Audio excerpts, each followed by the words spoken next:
wanted to share a couple things and just kind of tell something that I went through about last spring. And I kind of just noticed it was creeping its way back, and so I was like, you know what, I'm gonna talk about that, because we've had bad dreams coming up and reappearing, and I've just kind of noticed that spirit of fear, and then kind of, changes happening, and I feel like Pastor Tim has said, whether in politics or whatever, and sometimes that can bring a little bit of fear. So, kind of how Satan causes fear into my life is through dreams.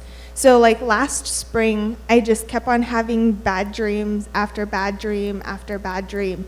And it got to the point where it was tearing me down and making me feel like I had no self-worth. It was just kind of affecting my day and my relationships. And, I'd pray about it, and then I kind of just stopped praying about it because I figured it would just go away. And it didn't. So and the dreams had gotten worse, and it caused more fear in my life to the point where it was making me feel like it was making me feel like I had no self-worth, making me feel like I wasn't even good enough to go into heaven. I wasn't even good enough to be a child of God. I wasn't even good enough to have the things I have, like a husband or a family. So he pretty much whittled me down to where I was in a vulnerable state, to where I was overcome by fear, and I allowed it to happen. Because I really didn't see myself at that point in time how God would see me. And around that time it was happening, there was one time where I was just kind of sitting in bed, and I just started crying, and I was like, I'm not a good person. I feel like I used to have a heart for people, and sometimes I don't know if I do anymore. And I just really started downing myself. And Jacob was like, are you kidding me? Seriously? And so he took me into the living room, and we just kind of prayed. And then he had shown me a video with Chris Valentine, and it was talking from princes to paupers, or from paupers to princes or whatever. And I kind of got to realize what had happened and what Satan was doing in my life. So the next morning, I felt great. I was like, yeah, I feel like all that stuff is shooken off of me, and I'm a brand new woman. And so I go to work, and I am opening at 4 a.m. at the Y, and I just started to feel a little bit of fear again. I'm like, oh no, what if this really good feeling starts going away? What if I'm overcome by fear again? What do I do? What do I do? And so Bethel had came out with an album last spring. It was the We Will Not Be Shaken album, which that song in itself, We Will Not Be Shaken, I was allowing myself to be shaken. I really was. And I was shaking in my boots. But so there was a song on that album called No Longer Slaves. And in those lyrics, it says, I'm no longer a slave of fear, but I'm a child of God. And that really spoke to my insides, and it just became my anthem. It just really became something I wanted to live for, and something I wanted to believe, and something that I wanted to walk by. I wanted to go my day-to-day life thinking, I'm no longer a slave to fear. I'm no longer going to allow it to affect my day or affect my life or affect me and my emotions, but I'm going to be what God sees me, and I'm going to be a child of God. I'm going to be a princess. So that song had really spoken to me. And then in that song, it has a part in the bridge where it mentions, you split the sea so I can walk right through it, and my fears are drowned in perfect love. And that spoke to me because that just reminded me of, when Moses led the people through the Red Sea. Yeah, they were probably a little fearful, man, I hope this water doesn't fall down on me, what in the world? I don't know how to swim or something. But it just really kind of showed me God's promise. Like, he just will walk you through. Like, he splits the sea, he'll walk you through it, and he'll lead you to the promised land. But so then when that song had musically snuck its way into my life, I was at work, and I went into the bathroom, because we're not supposed to have our phones at work. And so I went into the bathroom, and I had started making a declaration over my life, or speaking into what God saw me as. And I titled it, "I Declare." Like I have authority, and I do. So I know that, actually, I rabbit trailed. Man, I was doing so good. But some of the fears that I may have, or may have had, may not be the same fears that you guys have.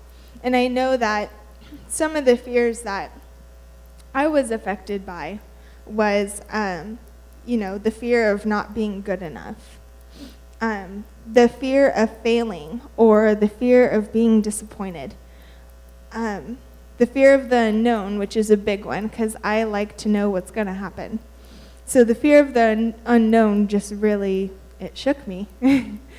And then the fear of losing someone, whether it's a loved one or like just losing them in your life, like them moving or them passing away. That was something that I had feared.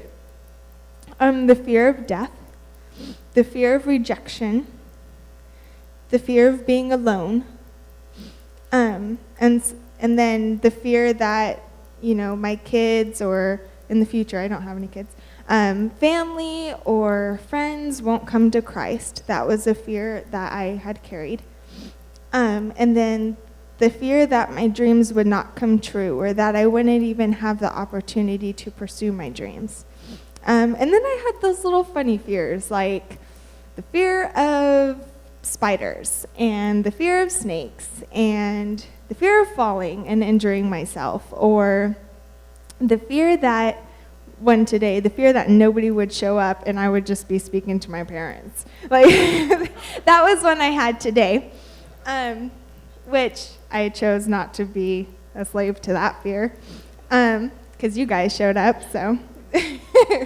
And then, and just like those little things that seem to like come at you and you're like, yeah, whatever, but it actually affects you, and it's something that you don't have to be afraid of.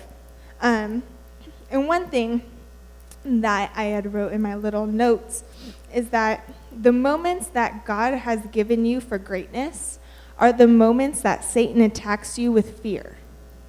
So the fear that I, wouldn't be good enough, the Lord sees me as being good enough to be a wife, and that is a great moment for me.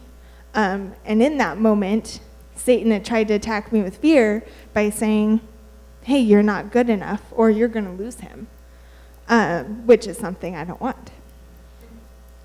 And then I just, so I'll kind of explain to you or read off to you what I was planning on declaring over myself. And I kind of think back to it. So whenever I feel like I'm not good enough, or I feel those fears coming on, I automatically think back to, I'm no longer a slave of fear, because I'm a child of God.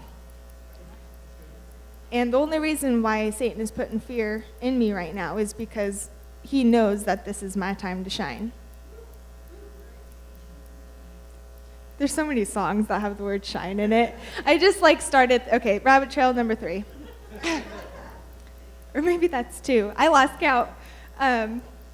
So the things that I was declaring over myself, and these may apply to you and may not, I'm just sharing.